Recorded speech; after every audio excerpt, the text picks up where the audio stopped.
አጠቃላይ 5 ትርጉሞችን የያዘ ነው ቅዳሴ። እኔ አሁን ይህንን ለመግለጥ ቃል ያጥረኛል።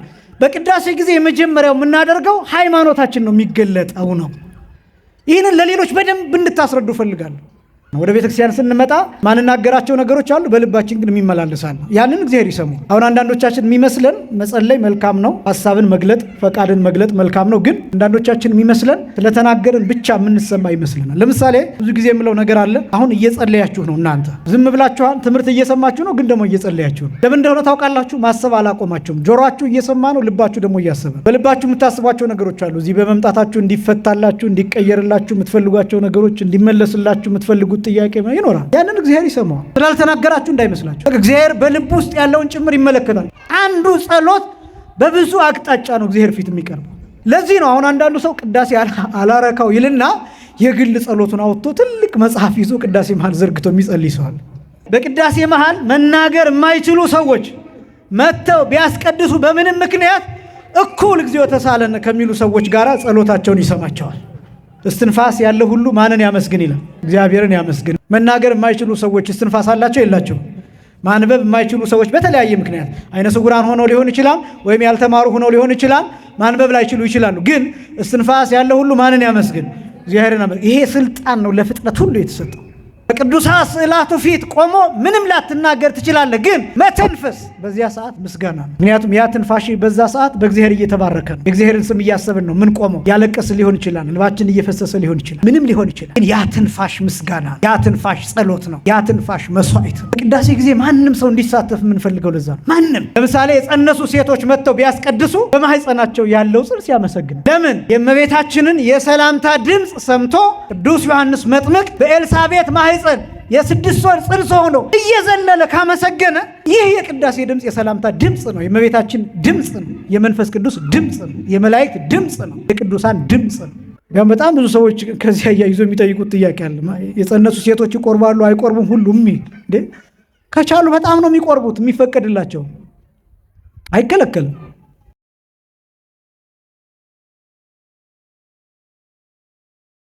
በስመ አብ ወወልድ ወመንፈስ ቅዱስ አሃዱ አምላክ አሜን። ስብሐት ለእግዚአብሔር ኪያነ ዘፈጠረ ከመ ናምልኮ። እንሰግድለት ዘንድ እናመሰግነው ዘንድ እንገዛለት ዘንድ የፈጠረን አምላካችን እግዚአብሔር የባህሪ ምስጋና ለእርሱ ይሆን። ስብሐት ለማርያም እመ አምላክ እግዝእትነ ወመድኃኒትነ። መድኃኒታችን መመኪያችን ለምትሆን ለእናታችን ለንጽሕት ቅድስት ድንግል ማርያምም የጸጋ ምስጋና ለእርሷ ይሆን። ስብሐት ለመስቀለ ክርስቶስ ዕፀ መድኃኒት ኃይልነ ወፀወንነ። ኃይላችን አምባችን መጠጊያችን ጋሻችን ለሚሆን በቀራንዮ ለተተከለ መድኃኒት ለሚባል ለክርስቶስ መስቀልም የጸጋ ምስጋና ለእርሱ ይሆን። ክቡር ቀሲስ ተገኝ፣ ክቡር ወንድማችን መምህር አንተነህ፣ ክቡራን የእግዚአብሔር ልጆች ሁላችሁም በልዑል እግዚአብሔር ስም እንደምን ዋላችሁ? እንደምን ቆያችሁ? አምላካችን እግዚአብሔር በዚህ ዕለት በዚህ ሰዓት በዚህ ቅዱስ ቦታ ተገኝተን ቅዱስ ሕያው ዘላለማዊ የሆነውን ቃሉን እየሰማን እንድንባረክ ስለፈቀደልን ስሙ ለዘላለም የከበረ የተመሰገነ ይሁን። የሊቃውንት አምላክ የምስጢር ባለቤት የቅዱሳን ፈጣሪ የአባቶቻችን አምላክ እግዚአብሔር በመካከላችን ተገኝቶ ምስጢርን ጥበብን እንዲገልጥልን የእርሱ ቅዱስ ፈቃድ ይሆነልን። አስቀድሜ እንግዲህ ከዚህ በፊት ቀጠሮ በያዝነው መሰረት ከአንድ ወር በኋላ የስርዓተ ቅዳሴ ትምህርታችንን እንቀጥላለን ባልኩት መሰረት የእግዚአብሔር ፈቃድ ሆኖ የእናንተም ጸሎት አግዞኝ የአገልግሎት ጊዜን በዚያ የነበረኝን ማለት ነው አጠናቅቄ መጥቻለሁ። እናንተንም በሰላም አቆይቶ እኔንም በሰላም አምጥቶ በዚሁ በተለመደው ቦታችን እንድንገናኝ ስለፈቀደልን ስሙ የተመሰገነ ይሁን። የስርዓተ ቅዳሴ ትምህርት እንግዲህ በተከታታይነት እያየን እንገኛለን። በአጋጣሚ መምህር ያሬድ ዛሬ ወደ ሌላ የክብረ በዓል አገልግሎት ስለሄዱ ለዚያ ነው የቅዳሴ ተሰጥኦ ዜማው ከሳምንት ጀምሮ ይቀጥላል ማለት ነው። ምናልባት እኔ የለመዳችሁትን ጉሮሮ እንዳላስቀይራችሁ ስል ዝም ብዬ ትምህርቱን ብቻ አስተምራችኋለሁ። እሳቸው ሲመጡ በተለመደው መሰረት የቅዳሴ ተሰጥኦ ዜማው ጥናት ይቀጥላል። ስርዓተ ቅዳሴን በጣም በብዙ መልኩ እያየን ነው። አንደኛው በዋናነት እንዳይረሳ እያልኩ ተደጋጋሚ የተናገርኩት ሶስት ነገሮች ወይም ሶስት ክፍሎች አሉት ቅዳሴ። ቅድመ መስቀል፣ ጊዜ መስቀል እና ድህረ መስቀል የሚል እነዚህ በጣም መሰረታዊ ስለሆኑ እንዳይረሱ ደጋግሜ እናገራለሁ። ቅድመ መስቀል ማለት ከመስቀል በፊት ማለት ነው። ጊዜ መስቀል ማለት በመስቀል ጊዜ ማለት ነው። ድህረ መስቀል ማለት ከመስቀል በኋላ ማለት ነው። ቅዳሴ እነዚህን ሶስት ክፍሎች የያዘ ነው። ከመስቀል በፊት የሚባለው አሃዱ አብ ቅዱስ እስከሚባለው ድረስ ያለው ነው። ጊዜ መስቀል ደግሞ የሚባለው ወይም የመስቀል ጊዜ የሚባለው አሃዱ አብ ቅዱስ ከተባለበት ጀምሮ ድርገት እስከሚወረድበት ጊዜ ድረስ ያለው ነው። ወይም ቅዱስ ሥጋው ክቡር ደሙ ለምእመናን እስከሚሰጥበት ጊዜ ድረስ ያለው እስከሱ ድረስ ያለው የመስቀል ጊዜ ይባላል። ከዛ በኋላ ያለው ደግሞ ከመስቀል በኋላ ተብሎ ይከፈላል ብለን እነዚህን ሶስት ክፍሎች በተደጋጋሚ እያነሳን እንገኛለን። እነዚህን ደግሞ ማንሳት አስፈላጊው ምንድን ነው የሚለው ለሌሎች ቅዳሴ የምትቀድሱት ለምንድን ነው ተብላችሁ ስትጠየቁ ቅዳሴ ማለት እነዚህን ነገሮች የያዘ ነው። አጠቃላይ የነገረ ድህነትን ትምህርት፣ የነገረ መስቀልን ታሪክ፣ የነገረ ክርስቶስን ምስጢርና ይዘት የያዘ ነው ብላችሁ ኮርታችሁ ሳታፍሩ ሳትፈሩ እንድታስረዱ አውቃችሁ ተረድታችሁ ለሌሎችም እንድታሳውቁ ነው እነዚህን ደጋግሜ የምናገረው። የቤተ ክርስቲያኒቱ አገልግሎት ቁንጮና መጨረሻ ቅዳሴ ስለሆነ በዚህ ምክንያት ስለ ቅዳሴ በቂ የሚባል እውቀት እንድትናገሩ ነው። ከዚህ በፊት አንድ የሩሲያ ኦርቶዶክስ ተዋሕዶ ቤተክርስቲያን አንድ ሊቀ ጳጳስ ሲጠየቁ የእናንተ ቤተክርስቲያን የኦርቶዶክስ ቤተክርስቲያን ምንድናት ተብለው ሲጠየቁ አንድ መልስ ነው የመለሱት ይባላል። ቅዳሴ የምትቀድስ ቤተክርስቲያን ብለው ነው የመለሱት ይባላል። ምን የምትቀድስ? ቅዳሴ የምትቀድስ ቤተክርስቲያን መገለጫ፣ ትክክለኛ የቤተክርስቲያን መገለጫ እሱ ስለሆነ ይህን ብቻ ነው የተናገሩት። ይህን አረፍተ ነገር ብቻ። የኦርቶዶክስ ቤተክርስቲያን ምንድን ናት? እንዴት ናት? ምን ትመስላለች? ምን አይነት ናት ተብለው ሲጠየቁ ቅዳሴ የምትቀድስ ቤተክርስቲያን በቃ።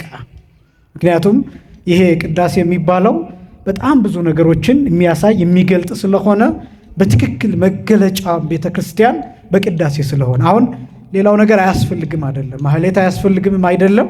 ሰዓታት አያስፈልግምም አይደለም። ሌላው አገልግሎት፣ አደራረስ፣ እነዚህ አገልግሎቶች በሙሉ አያስፈልጉም አይደለም። ግን ቅዳሴ ግን ዋናው መጠቅለያውና መደምደሚያው ነው። ለምሳሌ ቅዳሴን ሲገልጡ የኛ አባቶች የሰማይና የምድር መገናኛ ድልድይ ብለው ነው የሚገልጡት። ቅዳሴን የሰማይና የምድር መገናኛ ድልድይ ተብሎ ነው የሚጠራው። ተንከተም እየተባለ ነው የሚጠራው። ይሄ ማለት ለምሳሌ የመጀመሪያው ብንመለከት ቅዳሴ ጊዜ የሚባረክበት ምስጢራት፣ ይሄ መንፈሳዊ ምስጢር የሚፈስበት ነው ቅዳሴ የሚባለው። በጣም ብዙ ጊዜ እንደምለው ጊዜ አልባነት ተብሎ ሊገለጥ ይችላል። የቅዳሴ ምስጢር ጊዜ የሚባል ዜሮ የሚሆንበት፣ ትላንት የሚባል ዛሬ የሚባል ነገ የሚባል የማይኖርበት ነው ቅዳሴ የሚባለው ሰዓት እና በጣም አስደናቂ የሆነ ስለሆነ እንደው ስለ ቅዳሴ እውቀታችሁን ሰፋ ማድረግ ብቻ ሳይሆን ተሳታፊነታችሁንም ሰፋ ማድረግ እንዳለባችሁ ላስታውስ እወዳለሁ። ይሄ ብቻም አይደለም፣ ቅዳሴ የመላእክትና የሰው ልጆች አንድነት ነው እያልኩኝ በተደጋጋሚ የገለጥኩት አገላለጥ አለ። ለምሳሌ አሃዱ አብ ቅዱስ ብለን ከምንጀምርበት አንዱ ምስጢር የመላእክት ምስጋና ነው። ይሄ ቅዳሴን ስንጀምረው አሃዱ አብ ቅዱስ ብለን እንጀምራለን። ስንጨርስም ስናጠናቅቅም ቅዳሴውን ቅዱስ ቅዱስ ብለን ነው የምናጠናቅቀው።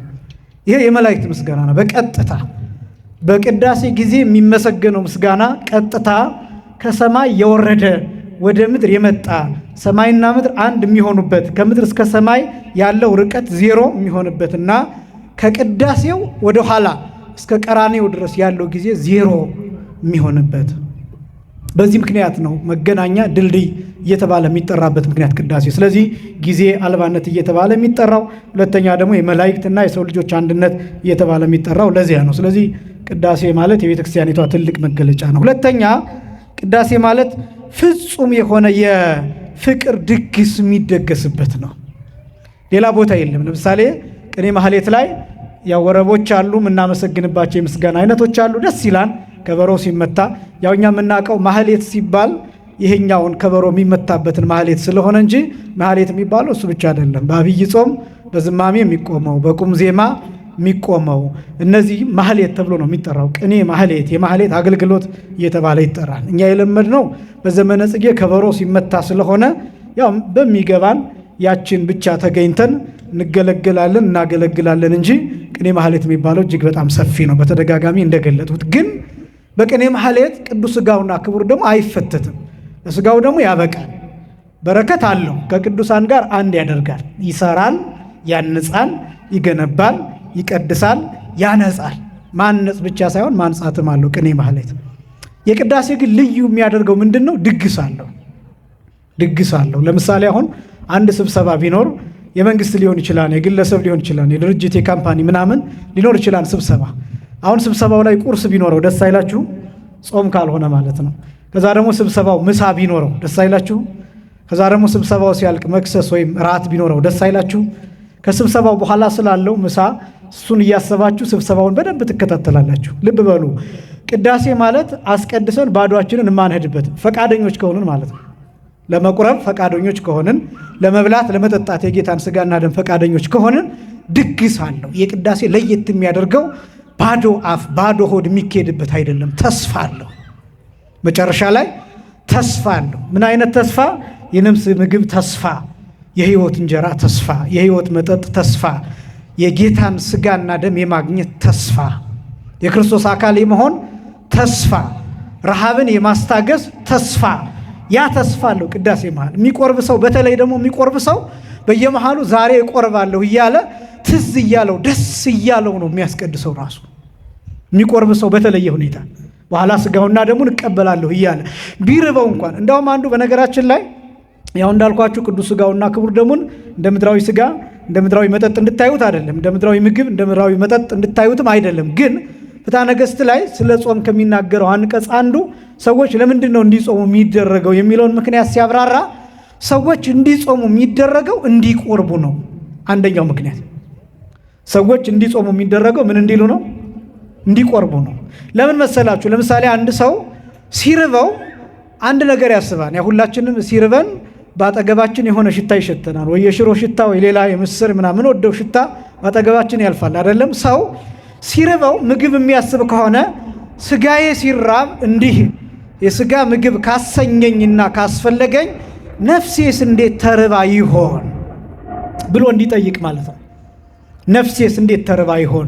ሥጋዬ እንዲህ ከተጨነቀ ስለ ምድራዊ ምግብ፣ ስለ ኃላፊ ምግብ፣ ስለሚጠፋ ምግብ ሥጋዬ እንዲህ ከተጨነቀ ነፍሴ ሰማያዊ ምግብ እንዴት ትፈልግ ይሆን ብሎ ወደ ሥጋው ደግሞ እንዲቆርብ ለማድረግ ጭምር ነው። ጾም የሚጾምበት ዓላማ አንዱ እሱ ነው። ስለዚህ የሚያስቀድስ ሰው ምን ይሆናል? ሥጋውን ደሙን እያሰበ ድግሱን እያሰበ ይህንን ያሳያል።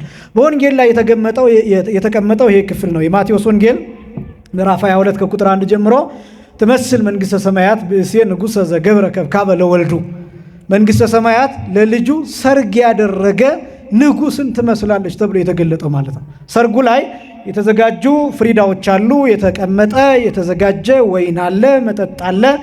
ሰርጉ ላይ እነዚህ ነገሮች ተዘጋጅተዋል። ቅዳሴ ማለት እሱ። ስለዚህ ድግስ አለው፣ የፍቅር ድግስ አለው። የጌታ ሥጋና ደም ድግስ አለ። የበጉ ድግስ አለ። የበጉ ሥጋ አለ። የበጉ ደም አለ። የሚያነጻው ደም፣ የሚቀድሰው ደም፣ የሚለየው ደም፣ ከክርስቶስ ጋር የሚያጣብቀው ደም፣ ከዓለም ኃጢአት የሚለየው ደም፣ ከርኩሰት ነፃ የሚያደርገው ደም ቅዳሴ ላይ አለ። ቅኔ ማህሌት ላይ አይደለም፣ ሰዓታት ላይ አይደለም። እንዳልኳችሁ እነዚህን እያቃለልኩ አይደለም። እነዚህ ነገሮች በሙሉ ወደ ቅዳሴው ያደርሳሉ። ቅዳሴው ላይ ደግሞ ይሄ ምግብ አለ፣ ይሄ ድግስ አለ። ስለዚህ ቅዳሴ ለየት የሚያደርገው ይሄ ነው። ስለዚህ ቅዳሴ የምትቀድስ ቤተክርስቲያን የሚለው የምትደግስ ቤተክርስቲያን ማለት ነው።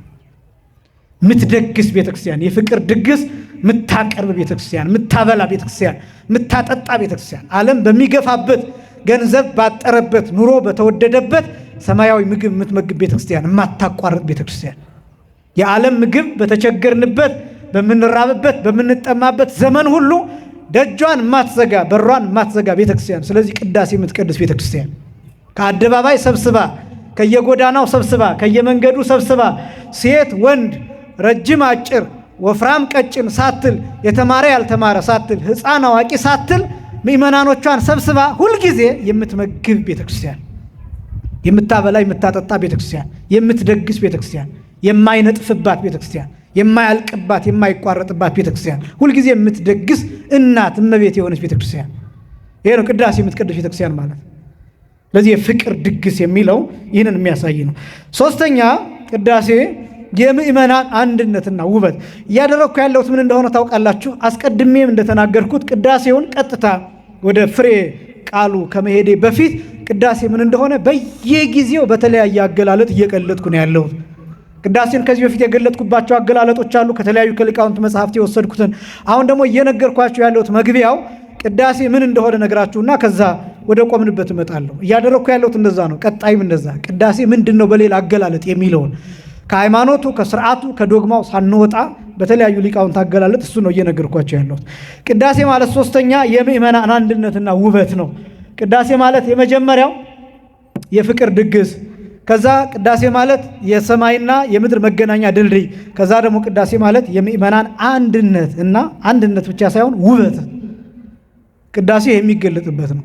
የምእመናን አንድነት ሲባል ሁሉም አንድ የሚሆንበት ቅዳሴ ብቻ ነው። ለምሳሌ እግዚኦ ተሳሃለነ የሚለውን ተሰጥኦ ዲያቆኑ ተንሥኡ ለጸሎት ሲል ብቻውን ነው የሚለው። እሺ እንበልና ወዳለንበት እንምጣና ካህኑ አሐዱ አብ ቅዱስ አሐዱ ወልድ ቅዱስ አሐዱ ውእቱ መንፈስ ቅዱስ ብሎ ካዜመ በኋላ እኛ ምን እንላለን? በአማን አብ ቅዱስ በአማን ወልድ ቅዱስ በአማን ውእቱ መንፈስ ቅዱስ እያልን እንቀበላለን። ይህንን ሁሉም ይላል።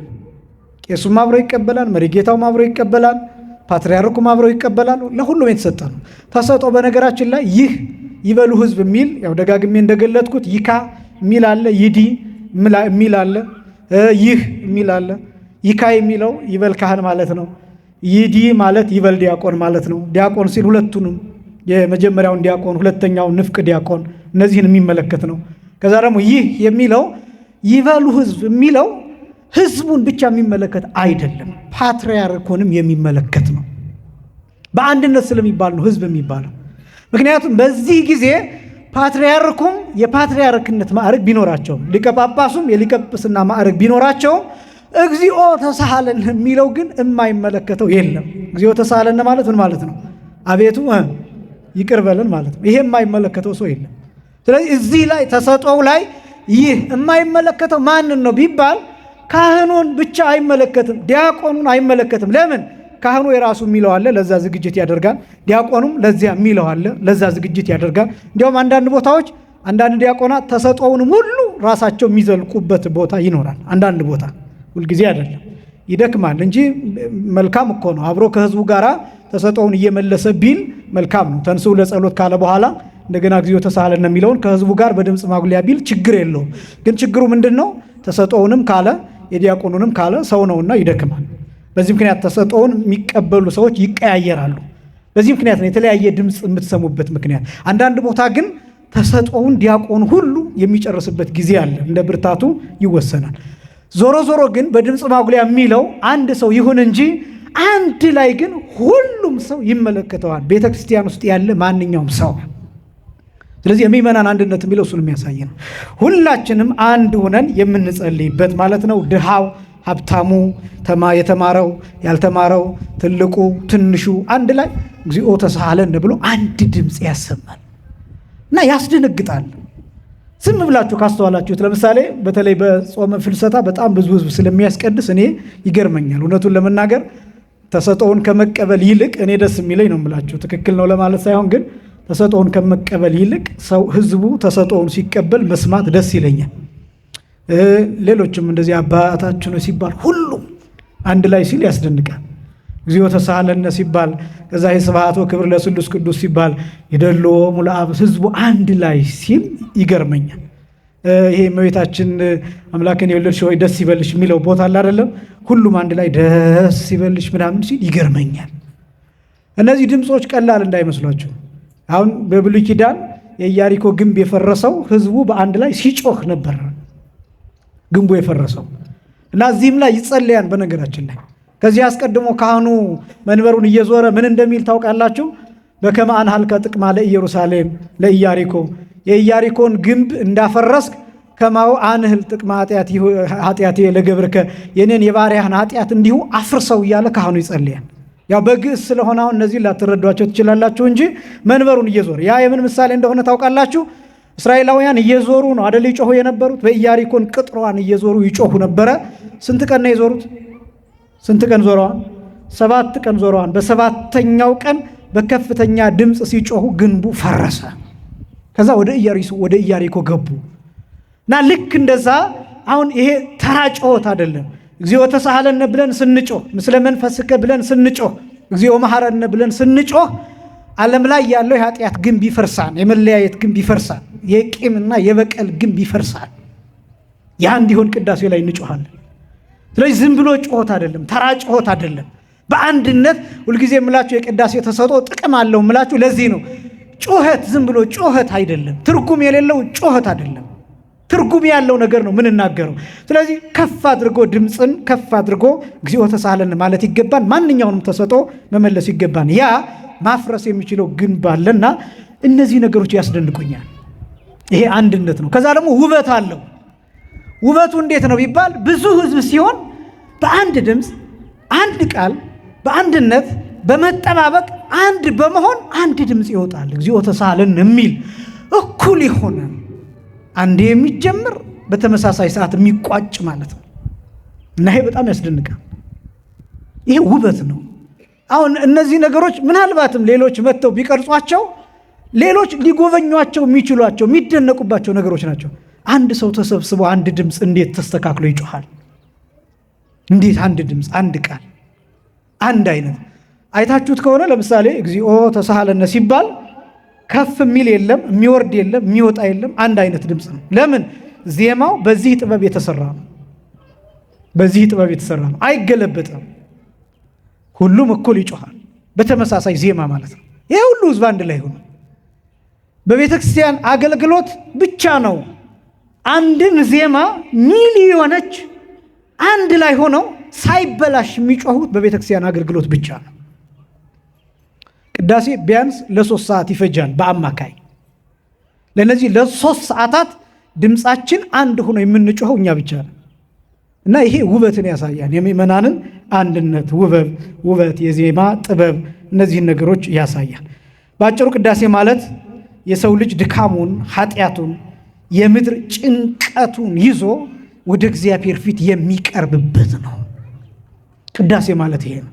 ይሄን አስበን ስናስቀድስ በእነዚህ ጥንቃቄዎች መሆን አለበት እና ቅዳሴ እጅግ በጣም ሰፊ የሆነ በጣም ብዙ ምስጢራት ያሉት ስለሆነ ይህንን መረዳትና ማወቅ ይገባል። የቅዳሴን ጥቅምና ምስጢር አውቀን በፊቱ እንድንቆም አምላካችን እግዚአብሔር ሁላችንንም ይርዳን። የቆምነው አሐዱ አብ ቅዱስን እያየን ነው የቆምነው። እንግዲህ መግቢያውን ይህን ያህል ከተናገርኩኝ እንዳልኳችሁ ሳምንትም ስለ ቅዳሴ ቀጣይ ነገሮችን እናገርና አሁንም ወደ ክፍሉ እንመጣለን። እስካሁን ድረስ ቅድመ መስቀል የሚለውን ከመስቀል በፊት ያለውን ስናይ ቆይተን አሁን ያለነው ጊዜ መስቀል ያለው ላይ ነው። በመስቀል ጊዜ የሚባለው ቀጥታ ክርስቶስ አካሉ ከመስቀል ጋር ከተገናኘበት ቅጽበት ጀምሮ አካሉ ከመስቀል እስኪወርድ ድረስ ያለውን ጊዜ የሚያካትት ነው።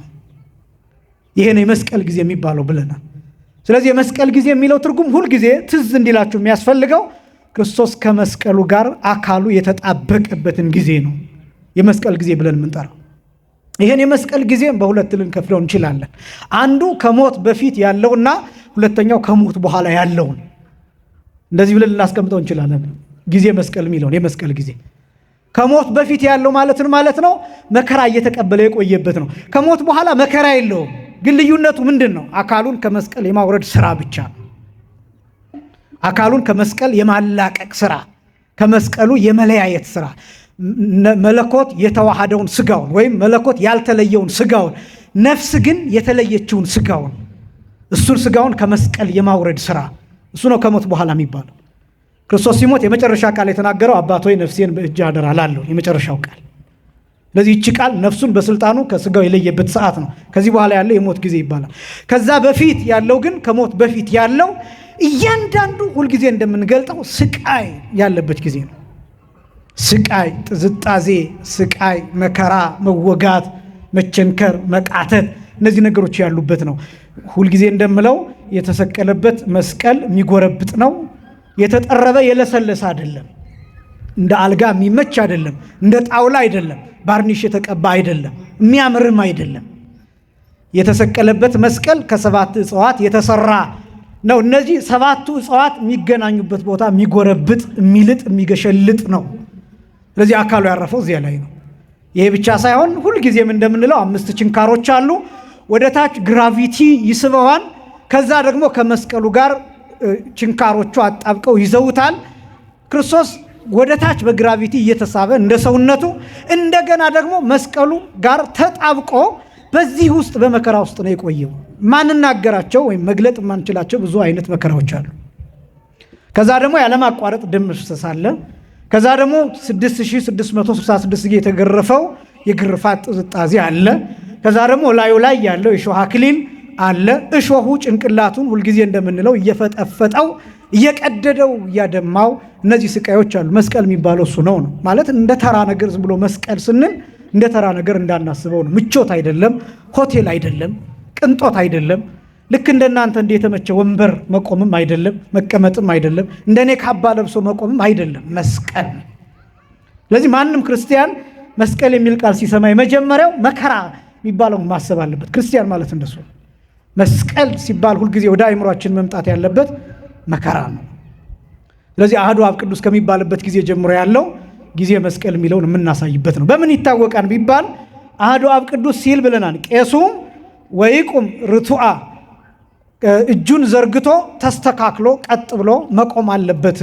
እጁን ይዘረጋን ካህኑ ፊት ለፊት። ይሄን የሚያደርገው ክርስቶስ መስቀል ላይ እጆቹን ዘርግቶ የተሰቀለበት ምሳሌ ነው ብለን እነዚህን አንስተናል። ከዛስ ቄሱ ምንድን ነው የሚለው? አሐዱ አብ ቅዱስ፣ አሐዱ ወልድ ቅዱስ፣ አሐዱ ውእቱ መንፈስ ቅዱስ የሚለውን በከፍተኛ ጩኸት በከፍተኛ በልዑል ዜማ በዚህ ያዜማን ሁላችንም በያለንበት እንቆማለን ብለን ይህንን በእርግጥ በስፋት ተመልክተናል። ዩቲዩብ ላይ ማግኘት ትችላላችሁ። ነቃ ጥበብ ቲዩብ ላይ ለምንድን ነው የምንቆመው? ለምንድን ነው በዚህ ምን ጀምረው የሚለውን አሳይተናል። በዚህ ምን ጀምረው አሐዱ አብ ቅዱስ በሚለው ምን ጀምረው ልክ በስመ አብ ወወልድ ወመንፈስ ቅዱስ አሐዱ አምላክ ብለን እንደምንጀምረው ማንኛውም የክርስቲያን ጸሎት በምስጢረ ሥላሴ በመመስከር ይጀመራል። በዚህ ምክንያት በዚህ እንጀምራለን ብለን አሐዱ አብ ቅዱስ ሲባል የምንቆምበትን ምክንያት ምስክርነት፣ ዝግጁነት፣ የመላእክት ጋር አንድ የመሆን እነዚህን ምስጢራት የምናሳይበትና ይሄ ብቻ ሳይሆን ውሃውም የቆመበት ምስጢር ብለን በጣም ብዙ ነገሮችን ዘርዝረናል። ለምሳሌ የጥፋት ውሃ አንስተን ከዛ በኋላ ደግሞ በሙሴ ጊዜ የነበረውን እስራኤላውያን የተሻገሩበትን ውሃውን በቀኝና በግራ የቆመውን እሱን አንስተን ከዛ ደግሞ በኢያሱ ጊዜ ወደ ምድረ ኢያሪኮ ሲሻገሩ ውሃው የቆመውን እሱን አንስተን ከዛ ደግሞ ጌታ ሲጠመቅ በዮርዳኖስ የውሃውን መቆም እሱን አንስተን እነዚህን ምስጢራት ተመልክተናል። ከዚህም በላይ ደግሞ አሐዱ አብ ቅዱስ ሲባል የምንቆምበት ራሱ ክርስቶስ በጲላጦስ ፊት ቆሟል። እሱን እናሳይበታለን። እኛ ስንቆም ቀጥ ብለን ስንቆም በያለንበት ክርስቶስ በጲላጦስ ፊት ቆሟል። ደቂቃውን መናገር አንችልም፣ አልተጻፈልንም ስንት ደቂቃ እንደሆነ፣ ግን በጲላጦስ ፊት ቆሟል። እንደው በዚህ አጋጣሚ አሁን በሄድኩበት አጋጣሚ ያየሁት ሮም ውስጥ ጣሊያን ውስጥ ክርስቶስ የወጣቸው ደረጃዎች ተብሎ በጲላጦስ አዳራሽ ወደ ፍርድ ቦታ ሲሄድ የሄደባቸው ደረጃዎች የወጣቸው ደረጃዎችን እነሱን አይቻለሁ። 28 ደረጃዎች ናቸው። የእንጨት ጣውላዎች ናቸው። እጅግ በጣም የሚገርም ነው። ታሪካቸው የሚለው በ326 ዓመተ ምህረት በእነሱ አቆጣጠር ማለት ነው። ንግሥት እሌኒ የቆስጠንጢኖስ እናት በኢየሩሳሌም ውስጥ የነበረውን ያው ጲላጦስ ሮማዊ ስለነበረ የእሱ አዳራሽ ውስጥ የነበረውን ደረጃዎች 28ቱን ደረጃዎች ነቅላ ጣውላዎቹን አምታ ሮም ውስጥ አስቀምጣቸዋለች። ሮም ውስጥ ሴንት ስካላ ብለው ቅዱስ ስካላ ብለው አንድ ቤተክርስቲያን አለ። እዛ ቤተክርስቲያን ውስጥ እነዚህ ደረጃዎች ይገኛሉ እና 28 ናቸው። ያው በካቶሊኮች ግዛት ስር ነው ያለው። በእርግጥ 28ቱንም ደረጃዎች ተንበርክከው እያንዳንዱ ደረጃ ላይ ጸሎት አለ። እያንዳንዱ ደረጃው ላይ ፈረንጆቹ በጣም ብዙ ነጮች ከብዙ ሀገር ይመጣሉ ለጉብኝት። ደረጃውን ተንበርክከውት ነው የሚወጡት 28ቱ። እኔ እነሱን ሳይ አፈርኩኝ እውነት ለመናገር። አንዳንድ ጊዜ እኛ የምንመጻደቃት ነገር አለች አይደለም? እዚህ እኛ 24 ሰዓት እንደዚህ ሆነ እንደዚህ የምንለው ነገር አለና ዝም ብለው አይደለም የሚወጡት። 28ቱን ተንበርክከው ብቻ አይደለም የሚሄዱት። በእያንዳንዱ ደረጃ እነሱ ሆሊ ስቴርስ ብለው ይጠሩታል፣ የተቀደሱ ደረጃዎች ብለው ይጠሩታል። በእያንዳንዱ ደረጃ ጸሎት አለው። 28 ጸሎት አለው። 28 ጸሎት በእያንዳንዱ ደረጃ እንደተንበረከኩ ይጸልያሉ። ከዛ ቀጥሎ ደግሞ ያለው ደረጃ ላይ አሁንም እንደተንበረከኩ ሳይነሱ በጉልበታቸው እዚያው ይጸልያሉ። 28ቱንም ደረጃ 28 አይነት ጸሎት ይጸልያሉ። ያ ደረጃ ክርስቶስ ወደ ጲላጦስ የሄደበት የወጣበት የተመላለሰበት ነውና ከዚያ መከራ ለመካፈል ያንን ያደርጋሉ። አሁን ልብ አድርጉ። እንደዚህ የሰለጠኑ ናቸው ምንላቸው ምዕራባውያንን እያልን አንዳንድ ጊዜ የምንገስጻቸው በተለያየ አጋጣሚ እነዚህ ሰዎች ይህን ማድረግ ከቻሉ እኛ አሐዱ አብ ቅዱስ ሲባል መቆም በጣም የሚያስደንቅ ነገር አይደለም። አንዳንድ ጊዜ ይሄ ምናልባት የሀገራችን ውስጥ ቢሆን ኖሮ ብዬ አሰብኩኛን ቦታ ስመለከትና ምናልባት እኛን ይህኔ ጅሎች ናቸው ነበር የሚሉን። ያ ደረጃ እኛ ጋር ሆኖ እኛ እየተንበረከክን ብንወጣው አፍሪካ ጅል ምናምን ብለው ይሳለቁብን ነበር። ግን እነሱ ጋር ሲሆን እንቀበለዋለን። አያችሁ፣ ነጮች ሲሆኑ ሁሉ ነገር ትክክል ይሆናል። እኛ ጋር ሲሆን ደግሞ ሞኝነት ይሆናል፣ ጅልነት ይሆናል። በጣም ብዙ በሌላ ጊዜ ነግራችኋለሁ። በጣም ብዙ አስደናቂ ነገሮችን ተመልክቻለሁ። ታሪካቸው እንዴት እንደሚጠብቁት። ለዛውም ያ ታሪክ የተፈጸመው እዛ አይደለም፣ ከኢየሩሳሌም አምጥተው ነው ይህንን ሮም ውስጥ ያደረጉት። በጣም ብዙ ነገሮችን ዘርፈዋል። አሁን እኛ የምንናገረው ሮም ኢየሩሳሌምን አጥፍታለች፣ እነ ጥጦስ ኢየሩሳሌምን አጥፍተዋን፣ ከበው አስጨንቀዋል፣ መቅደሳቸውን አቃጥለዋን፣ አፍርሰዋን ነው የምንለው። አብዛኛው የምንናገረው ይሄ ነው። እንደ ታሪክ ልክ ነው። ያመጧቸውም ግን አሉ። ከዛ አፈር ጭነው አምጥተው ለአፈር ይሰግዳሉ። አፈር ከኢየሩሳሌም አመጣው በመስታወት አስቀምጠው ይሄ ከኢየሩሳሌም የመጣ አፈር ነው ተብሎ ሰዎች እዚያ ተንበርክከው ሰግደው ይተሻሻሉ በግንባራቸው። ለዛውም አፈሩን ቀጥታ አያገኙትም፣ በመስታወት ተሸፍነው። የነ ቅዱስ ጳውሎስ መቃብር፣ የነ ቅዱስ ጴጥሮስ መቃብር በአስደናቂ ሁኔታ እንዴት ተደርጎ እንደተቀመጠ ስታዩ ትደነቃላችሁ። እኛ ብሎ ታሪክ ጠባቂዎች አንዳንድ ጊዜ ያሳፍራል፣ ራሳችንን ከፍ አድርገን የምናይበት መንገድ እና እንግዲህ እነዚህ ሰዎች ይህንን ማድረግ ከቻሉ እኛ አሐዱ አብ ቅዱስ ሲባል ስንቆም ምን እያደረግን እንደሆነ እንድንረዳው ነው። ክርስቶስ በጲላጦስ ፊት መቆሙን እንካፈልበታለን። በቅዳሴ ጊዜ መቆማችን፣ ቀጥ ብለን መቆማችን፣ በስግደት ጊዜ መስገዳችን፣ መታዘዛችን፣ ወደ ሥጋው ደግሞ መቅረባችን የክርስቶስን መከራ ጥቂቱን ዘለላ እንድንካፈል እንሆናለን። ምስጢሩ ይህንን የሚያሳይ ነው። ስለዚህ አሐዱ አብ ቅዱስ ሲባል የምንቆምበት ምክንያት ይሄ ነው።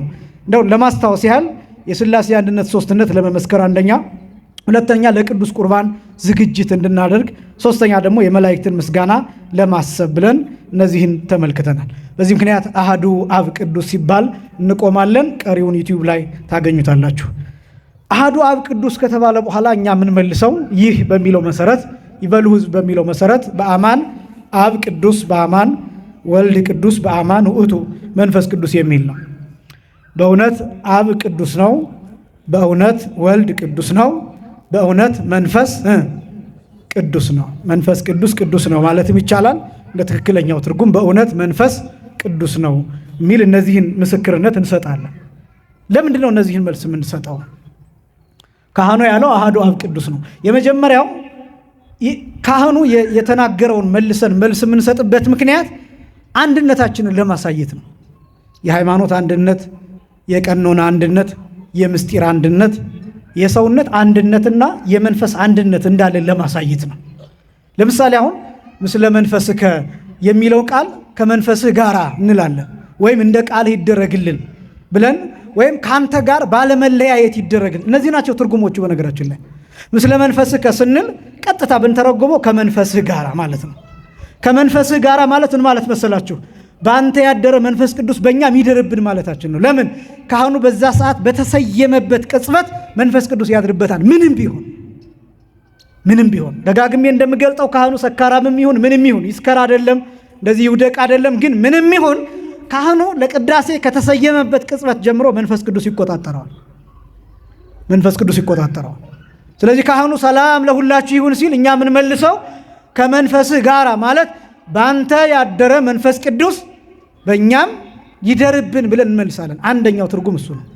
ሁለተኛው ምስለ መንፈስህ ከማለት እንደ ቃልህ ይደረግልን። መንፈስ የሚለው ቃል የሚለውን ምስለ መንፈስህ ከማለት እንደ ቃልህ ይደረግልን፣ እንደተናገርከው ይሁንልን፣ ሰላም ይውረድልን፣ ሰላም ይሰጠን፣ ሰላም ይብዛልን፣ ሰላም በውስጣችን ይደርብን፣ ከሰውነታችን ጋር ይዋሃን፣ አብሮን ይኑር፣ ወደ ቤታችን ይሂድ፣ ሰላም ይዋልብን፣ ይደርብን የሚለውን ትርጉም የሚያሳይ ነው። ስለዚህ መንፈስ የሚለው ሁለተኛ ቃል የሚለውን ያሳያል። ሶስተኛ ምስለ መንፈስ ከማለት ከአንተ ጋር ባለመለያየት ይደረግልን ማለት ነው። አንድ ላይ ለምን ቢባል እኛ እና እሱ በሃይማኖት አንድ ስለሆንን ካንተ ጋር ባለመለያየት አንድ ይሁን። ይሄም መንፈስ የሚለው ሃይማኖት ተብሎ ሲተረጎም እነዚህ ሶስት ትርጉሞች አሉት። ስለዚህ ካህኑ አሃዱ አብ ቅዱስ፣ አሃዱ ወልድ ቅዱስ፣ አሃዱ ውእቱ መንፈስ ቅዱስ ብሎ ሲናገር እኛ በአማን አብ ቅዱስ፣ በአማን ወልድ ቅዱስ፣ በአማን ውእቱ መንፈስ ቅዱስ፣ በእውነት አብ ቅዱስ ነው፣ በእውነት ወልድ ቅዱስ ነው፣ በእውነት መንፈስ ቅዱስ ነው ብለን የምንመልስበት ምክንያት ከካህኑ ጋር ያለንን አንድነት እየገለጥን እየተስማማን ነው፣ እያረጋገጥን ነው። ልክ ነህ የኔም ሃይማኖት ይሄ ነው እያልን ነው። ለቄሱ እየነገርነው ነው፣ ለካህኑ እየተናገርን ነው።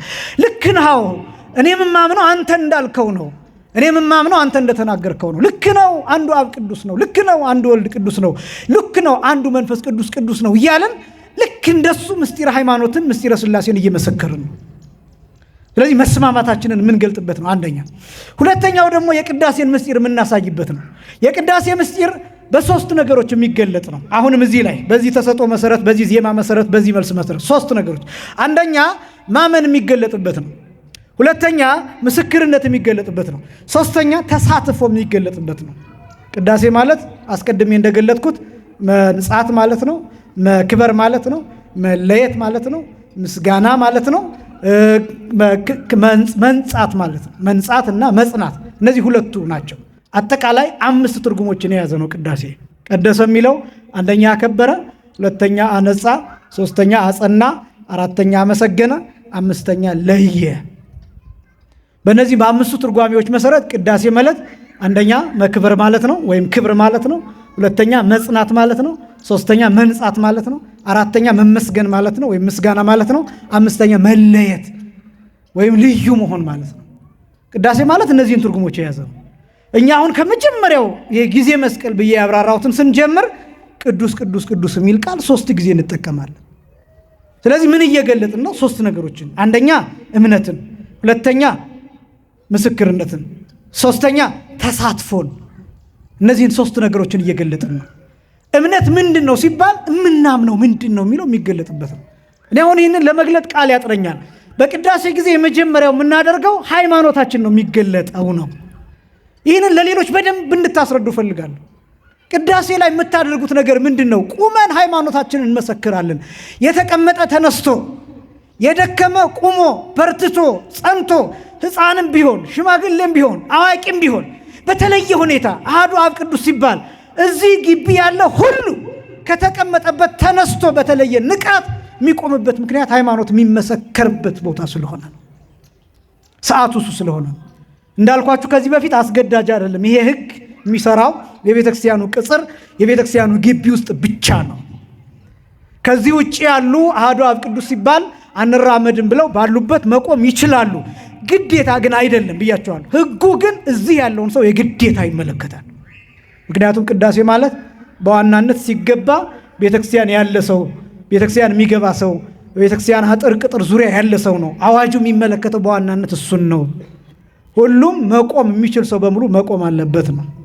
ዊልቸር ላይ ያለ ሰው ካልሆነ በስተቀር፣ በህመም ምክንያት በፍጹም መቆም የማይችል ሰው ካልሆነ በስተቀር፣ ምናልባት ሲቆም አዙሮ የሚጥለው ሰው ካልሆነ በስተቀር፣ ለሰከንዶች ለደቂቃዎች መቆም የማይችል ሰው ካልሆነ በስተቀር አሃዱ አብ ቅዱስ ሲባል ሁሉም እንዲቆም የሚደረግበት ምክንያት ይሄ ነው። ሃይማኖት የሚመሰክርበት ጊዜ ነው። ስለዚህ የመጀመሪያው እምነትን እናሳያለን። በእውነት አንዱ አብ ቅዱስ ነው፣ አንዱ ወልድ ቅዱስ ነው፣ አንዱ መንፈስ ቅዱስ ነው እያል እምነታችንን የምንመሰክርበት ነው። ሁለተኛው ምስክርነት ማለት ምን ማለት ነው? በአንደበት የሚነገርበት ነው። አሁን ምስክርነት ሲባል በልብ መመስከር አለ፣ በቃል መመስከር አለ። በሁለት ይከፈላል። በልብ የሚመሰክሩት እነማን ናቸው ሲባል መናገር የማይችሉ ሰዎች፣ ለምሳሌ ዱዳ የሆኑ ሰዎች አሉ። መናገር የማይችሉ ሰዎች በልባቸው ይመሰክራሉ። የልባቸው ምስክርነት ይደመጣል።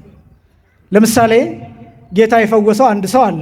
በማቴዎስ ወንጌል ምዕራፍ 12 ከቁጥር 22 ጀምሮ ታስታውሳላችሁ። ማየት የማይችል መናገር የማይችልና መስማት የማይችል፣ ማየት የማይችል መናገር የማይችል መስማት የማይችል።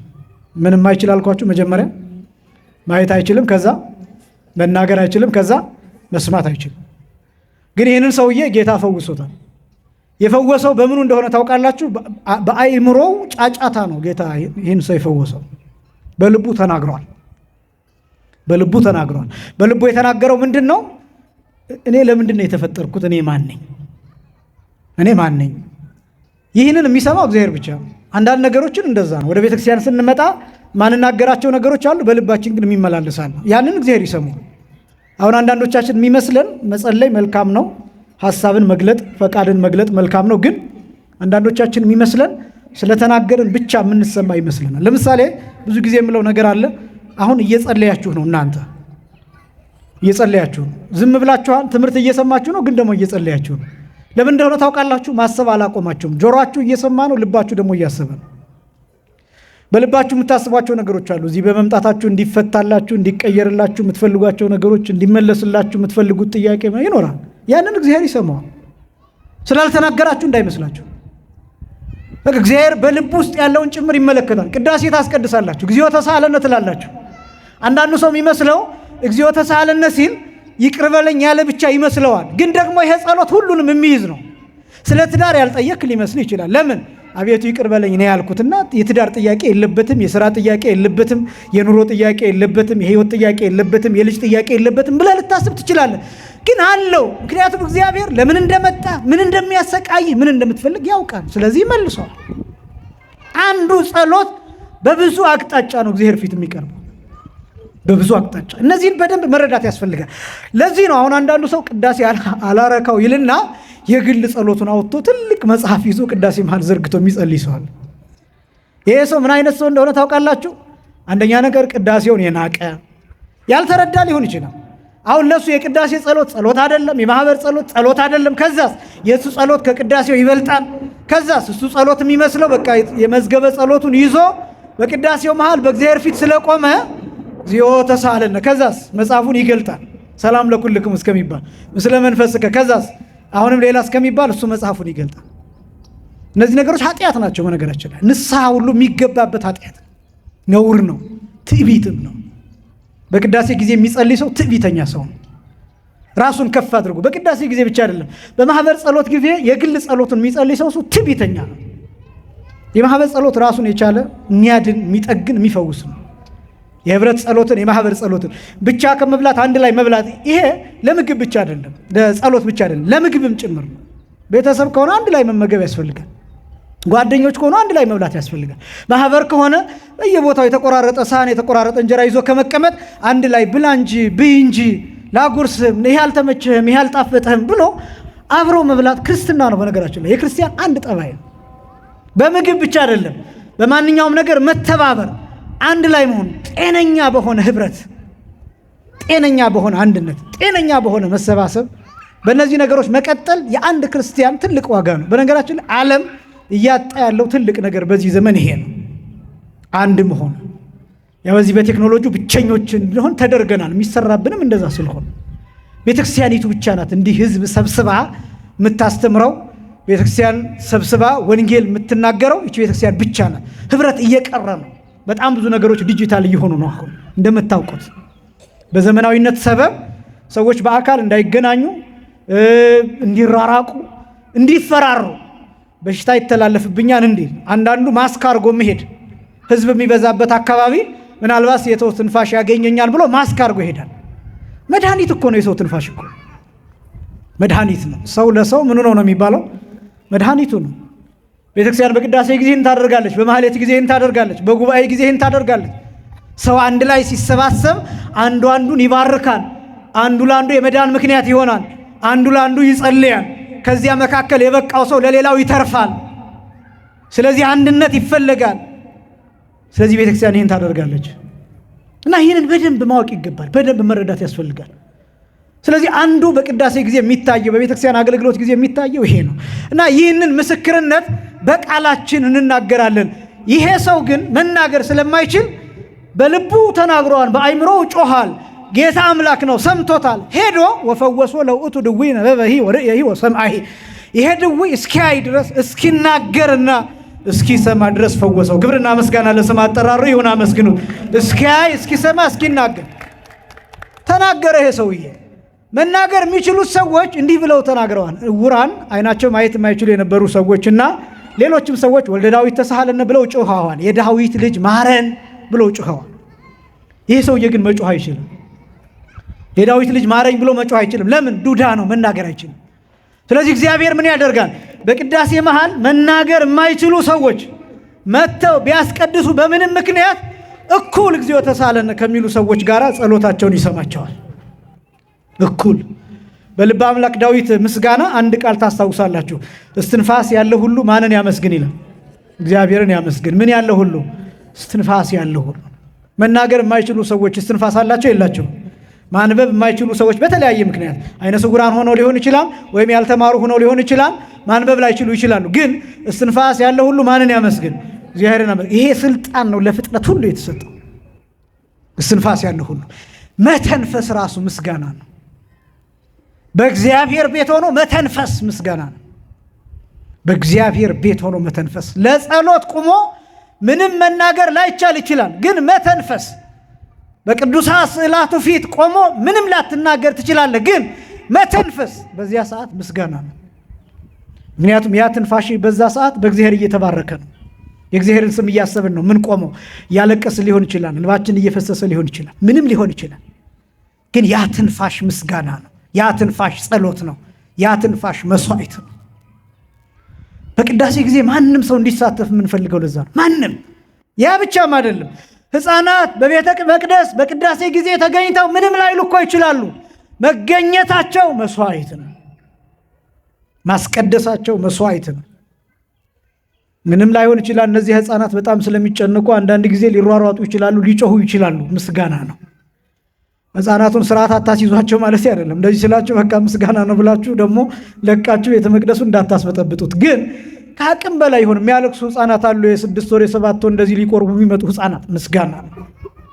አሁን እኮ በሆሳዕና ጊዜ እኮ ሕፃናት ሆሳዕና በአርያም ብለው አመሰገኑ ሲባል ሆሳዕና በአርያም ብለው እንደ ተአምራት መናገራቸውን ብቻ አይደለም፣ በተአምራት እነዚህ ሕፃናት እኮ የሚናገሩ ሆነው አይደለም፣ በተአምራት ግን ሆሳዕና በአርያም ብለው አመስግነዋል። ግን ሆሳዕና በአርያም ማለታቸውን ብቻ አይደለም፣ መጮኻቸው ራሱ ምስጋና ነው። የሕፃናት ምስጋና የቅዱሳን ምስጋና ነው ተብሎ ነው የሚገለጠው።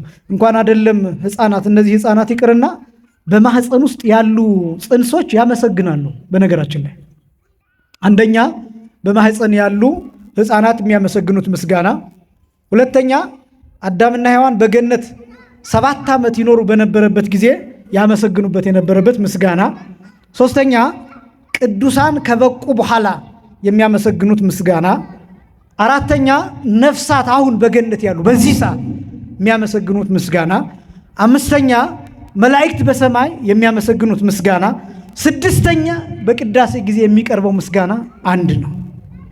ስንት ነው አልኳቸው? አንድ ነው። ስድስቱ ስንት ናቸው? አንድ ናቸው። እነዚህ ምስጋናዎች ይኸውላችሁ በማህፀን ውስጥ ያለ ጽንስ፣ ለምሳሌ የቅዱስ ዮሐንስ መጥምቅ ምስጋና በወንጌል የተጻፈ በማህፀኗ ሳለ ጽንሱ ዘለለ፣ በደስታ ዘለለ። ምን እያደረገ ነው? ምስጋና እያቀረበ። ለማን? ለአምላኩ የባህሪ ምስጋና፣ የአምልኮ ምስጋና። ለእመቤታችንስ የጸጋ ምስጋና። መቼ? የሰላምታሽን ድምፅ በሰማሁ ጊዜ። ለምሳሌ የጸነሱ ሴቶች መጥተው ቢያስቀድሱ በማህፀናቸው ያለው ጽንስ ያመሰግናል። ለምን? የእመቤታችንን የሰላምታ ድምፅ ሰምቶ ቅዱስ ዮሐንስ መጥምቅ በኤልሳቤጥ ማህፀን የ6 ወር ጽንስ ሆኖ እየዘለለ ካመሰገነ ይህ የቅዳሴ ድምፅ የሰላምታ ድምፅ ነው። የእመቤታችን ድምፅ ነው። የመንፈስ ቅዱስ ድምፅ ነው። የመላእክት ድምፅ ነው። የቅዱሳን ድምፅ ነው። ይህን ድምፅ የሚሰማ ጽንስ በእናቱ ማህፀን ሆኖ ያመሰግናን ይዘላል። ያው በጣም ብዙ ሰዎች ከዚያ እያይዞ የሚጠይቁት ጥያቄ አለ። የጸነሱ ሴቶች ይቆርባሉ አይቆርቡም? ሁሉም እንዴ ከቻሉ በጣም ነው የሚቆርቡት። የሚፈቀድላቸው አይከለከልም። በተለያየ ምክንያት ህመም የሚያስጨንቃቸው ከሆኑ፣ ምክንያቱም እርግዝና የማይስማማቸው ሴቶች አሉ። እንደሚታወቀው ሙሉውን የእርግዝና ጊዜያቸውን በስቃይ የሚያሳልፉ በህመም የሚያሳልፉ ሴቶች አሉ። እንደተለያየ ምክንያት ሊቆጠር ይችላል። እሱን ከሕክምናው አንጻር አጥኑት። ግን በዛ ምክንያት ካልሆነ በስተቀር ለምሳሌ አንዲት ሴት ከጸነሰች በኋላ ትውከት ሊያስቸግራት ይችላል። የተወሰኑ ወራት ብትቆርብ ምናልባት ያ ነገር እንዳይመጣባት ከቁርባኑ ማስቀድሞ እንደዛ አይነት ፈተና እንዳይገጥማት በዛ ምክንያት ካልሆነ በስተቀር ጤነኛ ከሆነችማ እንዴት ስጋው ደግሞ ትከለከላለች? እንዴት ማስቀደስ ትከለከላለች? እንዴት ጸበል መጠጣት ትከለከላለች? እንዴት ጸበል መጠመቅስ ትከለከላለች? እንዳያንሸራትታት መጠንቀቅ፣ እርግዝናዋ አይነገብ እንዳይሆንና ሰዎች እንዳይሰናከሉ እንዳይጨነቁ መጠንቀቅ፣ ወደ ቤተ መቅደስ ከገባች ስታስቀድስ ሰዎች እንዳይገፏት፣ የሰው ብዛት ካለ እንዳይገፏት መጠንቀቅ፣ እንዳትወድቅ መጠንቀቅ። መስገድ ላይጠበቅባት ይችላል። እንደሌላ ወድቃ ጽንሱ ገከፋ ለጽንሱ ጤንነት ሲባል ምናልባትም ደግሞ በሰገደችበት ሰዎች እንዳይረግጧት፣ መነሳትም እንዳያቅታት፣ በአፏም ደም እንዳይመጣ፣ የተለያየ የጤና ችግር እንዳይገጥማት በጥንቃቄ ይሆናል እንጂ እንዴት እርጉዝ ሴት እንዳትቆርብ ተብሎ ይከለከላል? እንዴት ጸበል እንዳትጠጣስ ይከለከላል? እንዴት ጽንሱን እንዳትንከባከበው ይከለከላል? እኔ አንዳንድ ሰዎች በጣም ይገርመኛል። በዚህ በየሰፈሩ የሚወጡ ነገሮች ያስጨነቁ። ጽንስ ያመሰግናል እግዚአብሔር። ወንጌል ላይ ነው የተጻፈው። ቅዱስ ዮሐንስ መጥምቅ የ6 ወር ጽንስ ሆኖ አመስግኗል። ዘሏን በቅዱስ ኤልሳቤጥ ማኅፀን ሆኖ ያ እንዲሆን ቅዳሴ ላይ የማይሳተፍ ፍጥረት እንዳይኖር እስትንፋስ ያለው ሁሉ ማንን ያመስግን? እግዚአብሔርን ያመስግን ብለን እንገልጣለን። ለዚህ ነው በነገራችን ላይ የትኛውንም የሕክምና ባለሙያ ብትጠይቁ አንድ ጽንስ ከ40ኛው ቀን በኋላ ከ6 ሳምንት በኋላ ትንፋሽ ይኖረዋል። ልቡ መምታት ይጀምራል። ይርገበገባል። ልቡ በአልትራሳውንድ ሲታይ መጠኑ ይለያያል እንጂ የልብ ምት አለው። ከ6ኛ ሳምንት በኋላ እዝራ ይናገራል። አንዲት ሴት በ40 ቀን በተጸነሰ በ40 ቀን ብታስወርድ ይላል በዕለተ ምጽአት ራሱ የ40 ቀን ጽንስ የነበረው ሰው ሆኖ ተነስቶ ይከሳታል ነው የሚለው።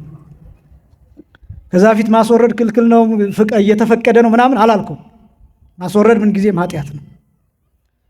ችግሩ ግን ከዚያ ፊት ማስወረድና ከዛ በኋላ ግን ይለያያል። ከዚያ በፊት ደም ሆኖ ይፈሳል። 40 ቀን ሲሞላው ግን ሰው ነው። ምክንያቱም ተስዕሎተ መልክ ይፈጸምለታል። መልኩ ተስሎ ያልቃል። በ40 ቀን መልኩ ተስሎ ያልቃል። ስኬለተኑ ያልቃል። በደሙ ቅርጽ መሰረት ጭንቅላቱ የቱጋ እንደሚሆን፣ አይኑ የቱጋ እንደሚሆን፣ እጁ የቱጋ እንደሚበቅል፣ እግሩ የቱጋ እንደሚበቅል ዲዛይን ተደርጎ ያልቃል። በ40ኛው ቀን በ6ኛ ሳምንት ሰው ነው። ከዛ በኋላ ምንድን ነው የሚሆነው? እድገት ነው። ከዛ በኋላ እድገት ማለት እግሩ ከዛ ከተተከለበት ቦታ ያድጋል። እጁም እንደዛው፣ አይኑ የሚቀመጥበት ቦታ እንደዛው፣ ጭንቅላቱ እንደዛው። ከዛ በኋላ እድገት ነው እንጂ ከዛ በፊት 40 ቀን ላይ ግን ሁሉም ተስሎ ስዕሉ ያልቃል። ቢጋሮ ያልቃል። ስኬለተኑ ያልቃል። አጥንት አይደለም የሚሆነው፣ ግን የሚቀመጥበት ቦታ ግን ያልቃል። ስለዚህ ሰው ነው። ከዛ በ40 ቀን ያስወረደችው ሴት ሙሉ ሰው ሆኖ፣ ወንድ ከሆነ የ30 ዓመት ያህል ሰው ሆኖ ተነስቶ፣ ሴት ከሆነች የ15 ዓመት ያህል ሰው ሆና ተነስታ ይቻት ያስወረደችኝ ብሎ ይከሳል። ይቻት ያስወረደችኝ ብላ ትከሳለች። ያን ጊዜ በዛ ኃጢአት ይጠየቃሉ፣ ምስክርም ይሆናሉ። አሁን እንደዚህ ሲባል እንደው በዛ ጊዜ ልክ እንደ ችሎት እንደዛ ማለት አይደለም። ማስተዋሉ ነው የምላችሁ፣ መረዳቱ ይኖራል። ለካ ይሄ በ40 ቀን ያስወረዱት ነው፣ ለካ ይሄ በ40 ቀን ያስወረድኳት ነው፣ እንዲህ ማለቱ ይኖራል። እግዚአብሔር ከክፉ ነገር ሁላችንን የሚጠብቀን። ስለዚህ ጽንስ እስትንፋስ ያለው ነው። ከ40 ቀን ጀምሮ ያመሰግናል። በቅዳሴ ጊዜ እነዚህ ሁሉ ይሳተፋሉ። ስለዚህ ይሄ ሁለተኛው ምስክርነትን ያሳያን እስትንፋስ ያለው ሁሉ የሚመሰክርበት ነው። የመጀመሪያው እምነት ብያችኋለሁ፣ ሃይማኖት ብያችኋለሁ። ሁለተኛው ምስክርነት። ሶስተኛው ደግሞ ተሳትፎ ነው። ተሳትፎ በአማን አብ ቅዱስ፣ በአማን ወልድ ቅዱስ፣ በአማን ውእቱ መንፈስ ቅዱስ ብለን ስንናገር ከእግዚአብሔር ቅድስና ለመሳተፍ የምንናገረው ነው። ቅዳሴ ማለት ይሄ ስለሆነ እግዚአብሔር የባህሪ ቅድስና አለው። ከዛ ደግሞ ለእኛ የጸጋ ቅድስና እንድንሳተፍ ተሰጥቶናል።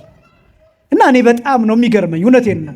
ቤተክርስቲያን የሰጠችን እድል፣ እግዚአብሔር የሰጠን እድል፣ ከመንፈስ ቅዱስ የተሰጠነው የተቀበልነው እድል ይሄ ነው። ለምሳሌ በዚህ ሰሞን ያው ነገረ መንፈስ ቅዱስ ይነገራል። ነገረ መንፈስ ቅዱስ ከሚነገርበት አንዱ የመጀመሪያው ሐዋርያት ሥራ ምዕራፍ 2 ላይ ሐዋርያት መንፈስ ቅዱስ እንዲወርድላቸው በአንድ ሁኔታ ነበሩ። አንድ ልቡ ነው የሚል ቃል ታስታውሳላችሁ? ስንት ልቡ ነው? አንድ ልቡ ነው። ቅዳሴ ማለት እንደሱ ነው። በነገራችን ላይ ቅዳሴም ራሱ ይሄ ሐዋርያት መንፈስ ቅዱስ የተቀበሉበትን ሁኔታ ነው የሚወስነው። አንድ ልብ ነበሩ። አንድ ልብ፣ አንድ ቃል፣ አንድ ሃይማኖት ነበሩ ሐዋርያት። እነዚህን አሟልተው ነበር ይጠብቁ የነበሩበት ቤት ጽርሐ ጽዮን ነው የሚባለው። ጽርሐ ጽዮን ማለት የጽዮን አዳራሽ ማለት ነው። ቀጥታ ሲፈታ የጽዮን አዳራሽ ማለት አምባ መጠጊያ የሆነ ቦታ። ጽዮን የሚለው እመቤታችንን የሚያሳይ ነው። ጽዮን የምትባለው እመቤታችን ናት። ይህን ደግሞ የቅዱስ ሉቃስን ግብረ ሐዋርያትን የጻፈበትን ቦታ ብትመለከቱ የሐዋርያት ሥራ ምዕራፍ 1 ቁጥር 11 ጀምሮ የኢየሱስ እናት እዚያ ነበረች ብሎ ይገልጣል። ከዛስ መንፈስ ቅዱስ እንዲወርድላቸው ሁለት ነገሮች መሟላት አለባቸው። ሁለት ነገሮች የግዴታ ሁለት ነገሮች። አንደኛው እመቤታችን መኖር አለባት። ማን መኖር አለባት? እመቤታችን መኖር አለባት።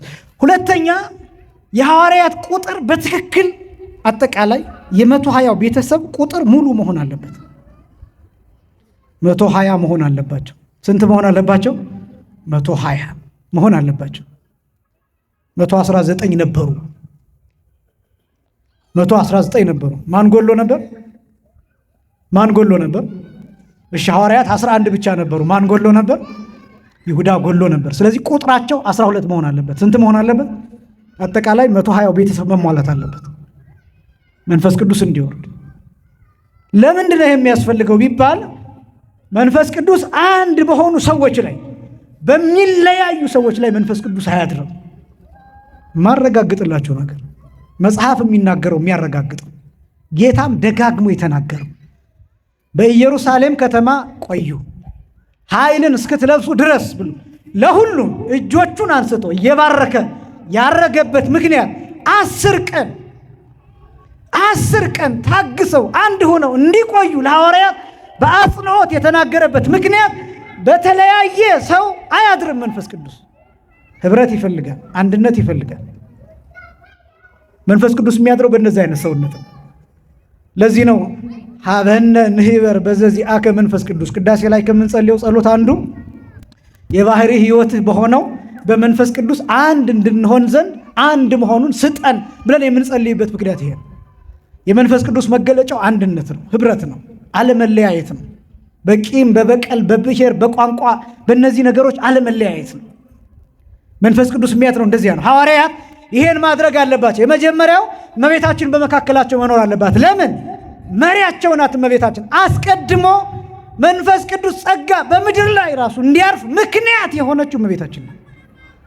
አንድ ነገር እነግራችኋለሁ። አስቀድሜ እንደገለጥኩት በኤልሳቤጥ ማህፀን የነበረው ጽንስ ቅዱስ ዮሐንስ መጥምቅ የዘለለው የእመቤታችን የሰላምታ ድምፅ በሰማ ጊዜ ነው። ለምን? እመቤታችን አስቀድሞ መልአኩ ቅዱስ ገብርኤል እንዲህ ብሏታል። ማን ያድርብሻል ብሏታል። ማን ያድርብሻል? አዎ መንፈስ ቅዱስ ያድርብሻል ብሎ መልአኩ ቅዱስ ገብርኤል ተናግሮ፣ ይህን በተናገረው መሰረት እመቤታችን ይህን ቃል ከሰማች በኋላ ወደ ቅድስት ኤልሳቤጥ ስትሄድ መጽሐፍ ቅዱሱ ምንድን ነው የሚለው? በኤልሳቤጥ ላይ ምን ሞላባት ነው የሚለው? መንፈስ ቅዱስ ሞላበት። ለምን? እመቤታችን ምን ያድርብሻል ተብላለች። አስቀድማ መንፈስ ቅዱስ ያድርብሻል። መንፈስ ቅዱስ እንዳደረባት ማረጋገጫው ቃሏ ገና ሲሰማ ከሩቅ፣ ድምጿ ገና ሲሰማ ከሩቅ፣ የሰላምታዋ ድምፅ ገና ሲሰማ ከሩቅ፣ ያ ድምፅ ሲሰማ በኤልሳቤጥ ላይ መንፈስ ቅዱስ አደረባት። በብሉይ ኪዳን መንፈስ ቅዱስ ነቢያትን አያድርባቸውም ነበር፣ አይኖርባቸውም ነበር። በደንብ ስሙኝ። አናግሯቸው ይለያቸው ነበር። ትንቢት እንዲናገሩ ያደርጋቸውና ይለያቸዋል። ለምን? መንፈስ ቅዱስ ጥንተ አብሶ ባለበት ሰውነት አያድርም ነበር። በብሉይ ኪዳን ጥንተ አብሶ ባለበት መርገመ ሥጋ መርገመ ነፍስ ባለበት ሰውነት አያድርም ነበር። ማን ነው የሚለው? ራሱ እግዚአብሔር። የት? ኦሪት ዘፍጥረት ምዕራፍ 6 ላይ መንፈሴ በሰው ልጆች ላይ አያድርም አይኖርም ብሎ የተናገረው ኦሪት ዘፍጥረት ምዕራፍ 6 ከቁጥር 1 ጀምሮ ተመልከቱ።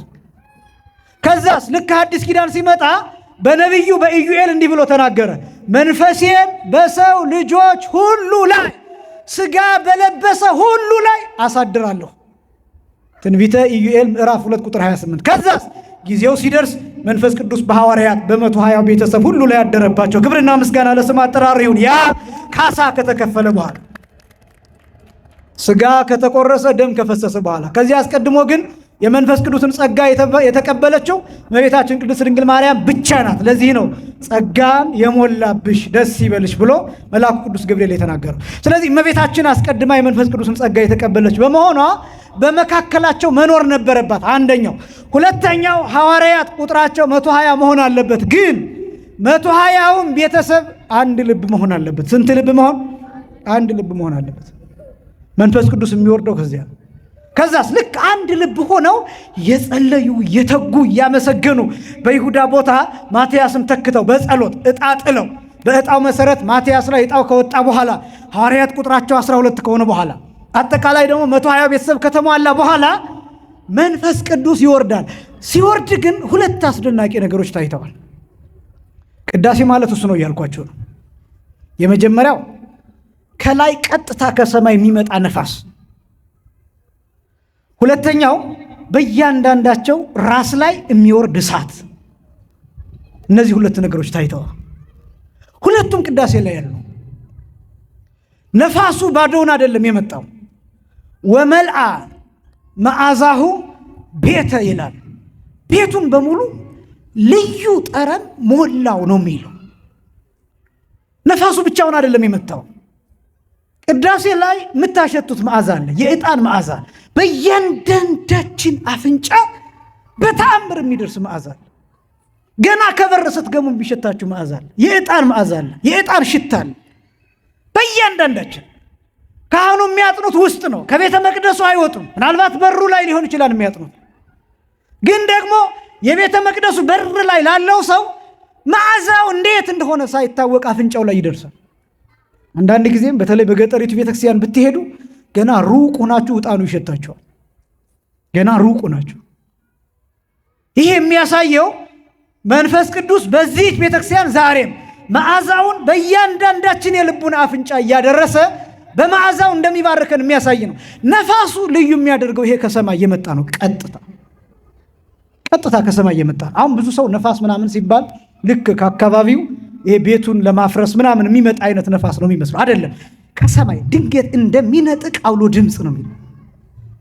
ድንገት እንደሚነጥቅ አውሎ ነፋስ ድምፅ ቀጥታ ከሰማይ መጣ። ከዛስ ቤቱን ድንገት ጠረን ሞላው፣ ለወጠው፣ ቀየረው። ይሄ መዓዛም ቤቱን የማሽተት ጉዳይ አይደለም። የሐዋርያትን ሕይወት፣ የሐዋርያትን ማንነት፣ የሐዋርያትን የፍርሃት አስተሳሰብ ያንን ለመለወጥ እንዳለ መንፈስ ቅዱስ በነፋስ አምሳል መጥቶ በሰውነታቸው ውስጥ ገባ። ስለዚህ በነፋስ አምሳል ተገለጠ ቀጥታ ከሰማይ ከአርያ። ይሄ ደግሞ የሚያሳየው አስቀድሞ ጌታ ለሐዋርያት የገባላቸው ቃል አለ። ምን ብሎ? አጽናኙን እልክላችኋለሁ። ከዛስ 10 ቀን ይጠብቃሉ። 10 ቀን ለምን ይጠብቃሉ? 10ሩ ቀን የ10 ሕዋሳት ምሳሌ ነው። 10ሩን ሕዋሳት መጠበቅ ይገባል መንፈስ ቅዱስን ለመቀበል። ሐዋርያት 10 ቀን ብቻቸውን የቆዩበት ነው። ብቻቸውን ማለት ምንም እንኳን እስከ ዓለም ፍጻሜ ድረስ አልለያችሁም ቢላቸውም ግን በስጋ አልተገለጠላቸውም 10ሯን ቀን። ከዛ ሐዋርያት በራሳቸው አይምሮ፣ በራሳቸው ፈቃድ፣ በራሳቸው ነፃነት፣ በራሳቸው ቦታ፣ በራሳቸው መውጣት መግባት 10 ቀን በኢየሩሳሌም እያመሰገኑ ተግተው ቆይተዋል።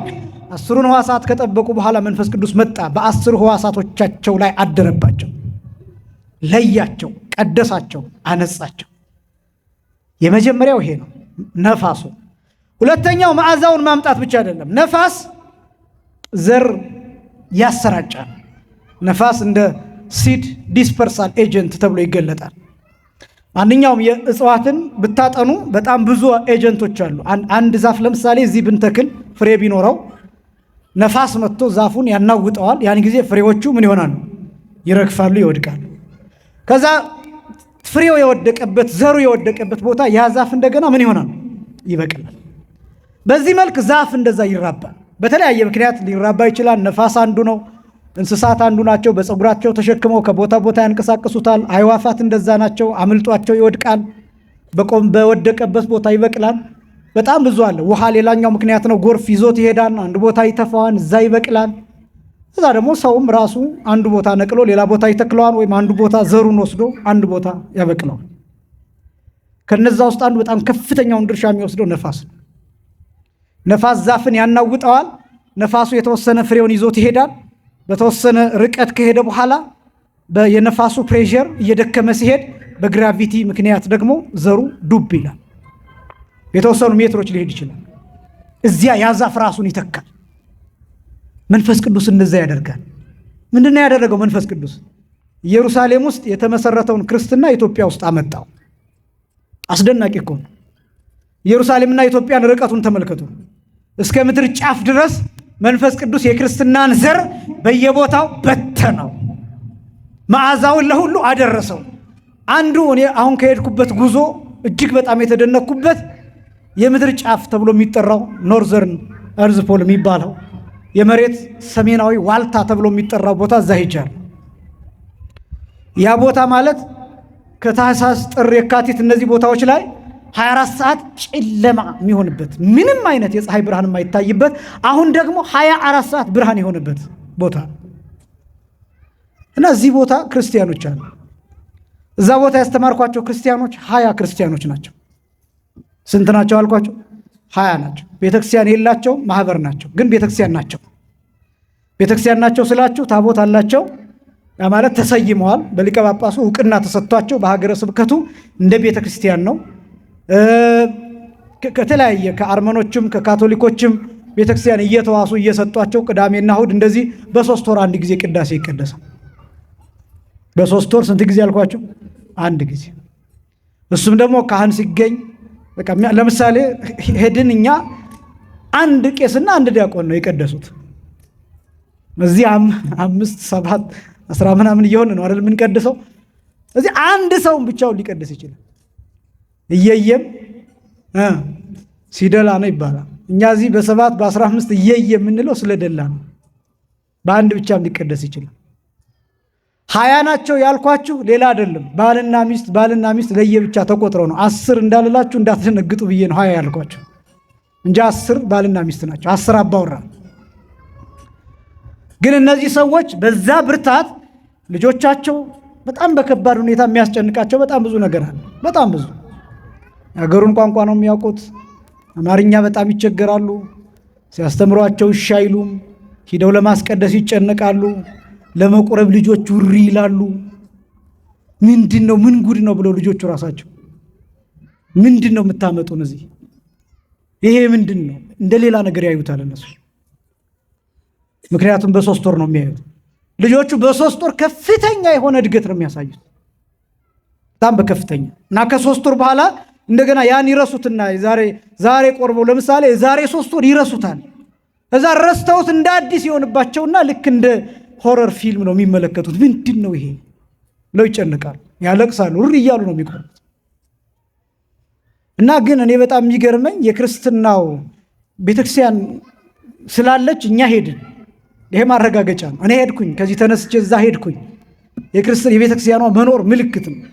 እኔ እዛ ከተገኘሁኝ ቤተክርስቲያን አለች ማለት ነው። እስትንፋስ አለ ማለት ነው። ህይወት አለ ማለት ነው። አገልግሎት አለ ማለት ነው። ይሄ ደግሞ የመንፈስ ቅዱስ ድርሻ ነው። እግዚአብሔር እነሱን ባሉበት ይጠብቅልን፣ ያብዛልን። መንፈስ ቅዱስ ዘሩን ነፋስ ሆኖ ከኢየሩሳሌም አወጣና በምድር ዳርቻ ሁሉ ተከለው። ክብርና ምስጋና ለስም አጠራር ይሁን። መንፈስ ቅዱስ ነፋስ ተብሎ የሚጠራው ለዚህ መዓዛው ማለት እሱ። ስለዚህ ምን ማለት ነው? እኔ ከዚህ ተነስቼ ሄጄ የምድር ጫፍ ላይ ሆኜ የዕጣን መዓዛ አሸተትኩኝ። የምድር ጫፍ ላይ፣ የምድር ዋልታ ላይ፣ የምድር መጨረሻ፣ የምድር ጥግ ላይ ሆኜ እዚህ ያሸተትኩትን ዕጣን፣ እዚህ የማውቀውን ዕጣን እዛ አሸተትኩት። ማን አመጣው? መንፈስ ቅዱስ። ቤቱን ምን ሞላው? መዓዛ ሞላ። መንፈስ ቅዱስ የወሰደው መዓዛ። ከዛስ በኋላ እሳት አለ እየተከፈለ በእያንዳንዳቸው ጭንቅላት ሲወርድ ይታያል። እሳት ነው። የሚያዩት ራሳቸው ላይ አይደለም። ጴጥሮስ የሚያየው የዮሐንስ ራስ ላይ ነው። ዮሐንስ የሚያየው የጴጥሮስ ራስ ላይ ነው። ዮሐንስ ለጴጥሮስ ሲነግረው፣ ጴጥሮስ ለዮሐንስ ይነግረዋል። በራስህ ላይ የተከፋፈለ እሳት በጭንቅላት ሲወርዳ ያለው ሲለው ዮሐንስ እንዴ በአንተ ራስም እኮ ይታየኛል ይለዋል። የሚገርም እኮ ነው። ይህ እሳት ለምን ወረደ ቢባል አንደኛ ይበላቸዋል፣ ሁለተኛ ያበስላቸዋል። የመንፈስ ቅዱስ ጠባይ እንደዛ ነው፣ መብላትና ማብሰል። ጨርሻለሁ፣ በዚህ አጠቃልላለሁ። አንደኛ ይበላቸዋል፣ ሁለተኛ ያበስላቸዋል። መብላት ማለት ነው። መንፈስ ቅዱስ ሁልጊዜ የሚገለጠው በሚበላ ነገር ነው። እየበላ ነው የሚገለጠው። ለምሳሌ አሁን ጧፍ ብናበራ ጧፉን የሚበላ እሳት የሚገለጠው የሚበላ ነገር ካገኘ ብቻ ነው። እሳት አለ እኮ ክብሪቱ ውስጥ፣ ግን ስንለኩሰው ብቻ ነው እሳት የሚገለጠው። ለኩሰ ነው ብቻ አይደለም። የክብሪቱን እንጨት እስኪጨርስ ድረስ ብቻ ይታያል፣ ሲጨርስ ግን ይጠፋል። ጧፍ እናቀጣጥላለን፣ ጧፉ እስኪያልቅ ብቻ ይበራል፣ ከዛ ግን ይጠፋል። እዚህ እኮ እሳት ነበር ቢባል የለም ከዛ በኋላ። ለምን? ጧፉን በልቶ ጨርሶ። መንፈስ ቅዱስ ሁልጊዜ የሚገለጠው የሚበላው ነገር ሲያገኝ ብቻ ነው። የሚያድርበት ሰውነት ሲያገኝ ብቻ ነው። ብዙ ምስጢራት የራቁን ብዙ ነገሮች የተለዩን መንፈስ ቅዱስ የሚያድርበት ሰውነት ስለሌለ ነው፣ ወይም ጥቂት ስለሆነ ነው። በእውነት መንፈስ ቅዱስ የሚያድርባቸው ሰውነቶች እንዲበዙልን የእርሱ ቅዱስ ፈቃድ ይሁንልን። በጣም ጥቂቶች ስለሆኑ ምስጢር ጠፋ፣ መተማመን ጠፋ፣ ደህንነት ጠፋ፣ ሰላም ጠፋ፣ ሞት በረከተ፣ ሬሳ እየቆጠርን ስደት እየተረክን እየተጎሳቆልን እየተዋረድን ያለንበት አንዱ ምክንያት መንፈስ ቅዱስ ከኛ ስለራቀ ነው። ሰውነታችን ለመንፈስ ቅዱስ ለማስመቸት ሳይሆን ሰውነታችን እንዴት እንደሚወፍር እንዴት እንደምንቀላ ቆዳችን እንዴት እንደሚያብለጨልጭ ብቻ ነው ምንሰራው። የምግብ አይነት መርጠን፣ የቦታ አይነት መርጠን፣ የመኪና አይነት መርጠን፣ የቤት አይነት መርጠን፣ ከዲዛይን ከፋሽን ማሽን ከልብስ አይነት ምናምን መርጠን ከነዚህ ነገሮች መራርጠን ሰውነታችን እንዴት በሰዎች ፊት እንዴት ጥሩ ሆኖ እንዲታይ ብቻ ስለምንሰራ መንፈስ ቅዱስ እንዴት እንደሚያድርብን ሳይሆን ሰይጣን እንዴት እንደምናስደስት በተዘዋዋሪ ስለምንሰራ በዚህ ምክንያት መንፈስ ቅዱስ የሚያድርበት ሰውነት የለም። ስለዚህ ብዙ ነገሮቻችን ጠፉ፣ ብዙ ነገሮቻችን ከኛ ራቁ። ሐዋርያት ያደረጉት በአንድ ልብ ሆነው ተስማምተው በህብረት ሆነው መንፈስ ቅዱስን ጠሩት። እንደነገራቸው ኃይልን እስኪለብሱ ድረስ የሚመች ሆነው ቆዩ። እሱ ነው ቅዳሴ ማለት፣ የሚመች ሆነው መቆየት ለመንፈስ ቅዱስ ማደሪያነት። ከዛስ ልክ ቅዳሴውን ስንጨርስ ምንድን ነው የምንለው? ፈኑ ጸጋ መንፈስ ቅዱስ ላዕሌነ፣ የመንፈስ ቅዱስን ጸጋ በእኛ ላይ ምን በልልን ላክልን ብለን እንጸልያለን። አያችሁ ቅዳሴ ማለት ይሄ። ከዛ እስካሁኑ ምንድን ነው የሚለው? ስጋውን ደሙን ከማቀበሉ አስቀብሎ ይወርድ መንፈስ ቅዱስ። መንፈስ ቅዱስ በዚህ ቤተክርስቲያን ላይ ይወርዳል። በላዕለ ህብስቱ ወወይኑ፣ በወይኑና በህብስቱ ላይ ይወርዳል። ሶበ ይብል ካህን ጸጋ መንፈስ ቅዱስ እፈኑ፣ ካህኑ የመንፈስ ቅዱስን ጸጋ ላክ ባለ ጊዜ መንፈስ ቅዱስ ይወርዳል። ለምን? እነዚህን ሰዎች ይለውጣቸው ዘንድ፣ እንዲለውጣቸው ሊለውጣቸው ይወርዳል ብሎ ካህን ይናገራል። ይህን ምስጢር በቅዳሴ ጊዜ እናገኘዋለን። ስለዚህ መንፈስ ቅዱስ በእሳት አምሳል ይወርዳል። የመጨረሻው ያበስላል። መብላት ብቻ ሳይሆን ያበስላል። ያበስላል ማለት ይሰራል፣ ይገነባል፣ እንድንረዳ እንድናውቅ ያደርጋል፣ በተጋድሎ እንድንጸና እንድንቆይ ያደርጋል። ስለዚህ መንፈስ ቅዱስ በቅዳሴ ጊዜ ይወርዳል። ይሄ የቅዳሴው ሰዓት ደግሞ የሐዋርያትን መንፈስ ቅዱስን የተቀበሉበትን ምስጢርም ጭምር ያሳያል። ወቅቱ ስለሆነ እሱንም ለማያያዝ ነው። በዚህ ምክንያት በአማን አብ ቅዱስ፣ በአማን ወልድ ቅዱስ፣ በአማን ውእቱ መንፈስ ቅዱስ፣ በእውነት አብ ቅዱስ ነው፣ በእውነት ወልድ ቅዱስ ነው፣ በእውነት መንፈስ ቅዱስ ቅዱስ ነው ወይም መንፈስ ቅዱስ ነው ብለን ይህንን ምስክርነት እንናገራለን። 3 ነገሮች አሉ እዚህ ላይ። አንደኛ እምነት፣ ሁለተኛ ምስክርነት፣ ሶስተኛ ተሳትፎ። ደግሞና እጠይቃችኋለሁ እያልኩ ያለሁት ካህኑ አህዱ አብ ቅዱስ፣ አህዱ ወልድ ቅዱስ፣ አህዱ ውእቱ መንፈስ ቅዱስ ብሎ ካዜመ በኋላ ሁላችንም በአንድነት ተቀብለን በአማን አብ ቅዱስ፣ በአማን ወልድ ቅዱስ፣ በአማን ውእቱ መንፈስ ቅዱስ ብለን እናዜማለን። ይሄ ማለት ደግሞ 3 ነገሮችን የሚያሳይ ነው። አንደኛ እምነትን ይገልጣል። ምንን ይገልጣል? ምክንያቱም እኛ የምናምነው በሥላሴ በአብ በወልድ በመንፈስ ቅዱስ እናምናለን። አብ ቅዱስ ነው ብለን እናምናለን። ወልድ ቅዱስ ነው ብለን እናምናለን። መንፈስ ቅዱስም ምንድን ነው ብለን እናምናለን? ቅዱስ ነው ብለን እናምናለን። ከዛ ደግሞ በአካል 3 እንደሆኑ፣ በስም 3 እንደሆኑ፣ በግብር 3 እንደሆኑ፣ በባህሪ በህልውና በፈቃድ ደግሞ ስንት እንደሆኑ? 1 እንደሆኑ እናምናለን። ይህንን እምነት ካህኑ አሐዱ አብ ቅዱስ ሲል አዎ ልክ ነው እኛም የምናምነው እንዲህ ነው ብለን በእውነት ብለን 3 ጊዜ እምነታችንን እንገልጣለን። ሁለተኛ ደግሞ በቃል እንመሰክራለን። ማዜማችን፣ መናገራችን፣ ድምፅ ማውጣታችን ምስክርነትን ያመነውን መግለጥ መመስከር የሚለው ሁለተኛ። ሶስተኛ ደግሞ ተሳትፎ ብያችኋለሁ።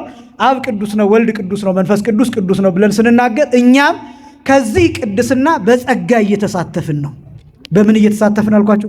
በጸጋ እየተሳተፍን ነውና ተሳትፎን የሚያሳይ ነው። ስለዚህ ተሰጥኦ የሚባለው መመለስ የሚባለው ይህንንም ጭምር ሁሉ የሚያሳይ ነው። በጣም ብዙ ምስጢራትን የሚገልጥ ነውና ስለዚህ ቅዳሴ ተሰጥኦ በምትመልሱበት ጊዜ ነቅታችሁ ተግታችሁ መመለስ ማዜም ይኖርባችኋል። ይሄ ሁሉ ክብር አለው። እምነታችሁን ትገልጣላችሁ፣ ትመሰክራላችሁ፣ ትሳተፋላችሁና ይሄን አውቃችሁ መናገር አለባችሁ። ቀጣይ ደግሞ ሰብሕዎ ለእግዚአብሔር ኩልክሙ አሕዛብ የሚለውን ከመጽሐፍ ቅዱስ እንዴት እንደተወሰደ ሙሉ በነገራችን ላይ ሰብሕዎ ለእግዚአብሔር ኩልክሙ አሕዛብ የሚለው ሙሉ ቀጥታ ከመጽሐፍ ቅዱስ ቃል በቃል የተወሰደ ነው። እሱን አሳያችኋለሁ። ከዛ በኋላ ወደሚቀጥለው ክፍል እንሄዳለን። ያስተማረን የአባቶቻችን አምላክ እግዚአብሔር ይክበር ይመስገን። የሳምንት ሰዎች ይበለን። ወስብሐት ለእግዚአብሔር።